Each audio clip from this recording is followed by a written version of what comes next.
There were over 120 teams from over 35 different countries. I really like how all the teams from all over the world come together at one point.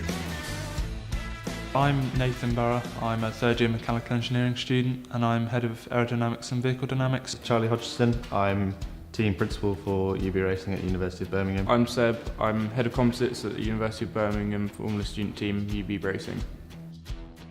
I really like the renders produced within Fusion. Able to create this year some of the best renders that we have ever had on the team through using the software. It's been really useful because we've been able to describe and show on the car in a lot more detail what we actually wanted.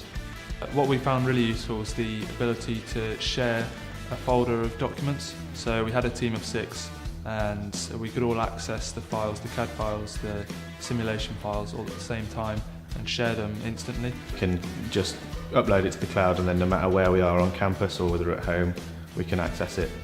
And obviously it works across all operating systems as well, so Mac and Windows. The whole team could use it very easily. Autodesk have been really helpful with our project. They've been always enthusiastic with ideas we have. Any questions we've had with regards to the software or manufacturing, they've always been very quick to help us out and look to help us out further in the future. You can always rely on them to produce very high quality parts within tolerance. We send them some of our most technical pieces to machine, so the uprights, and they always come back perfect. It's been a really good relationship that we've had with them over the years.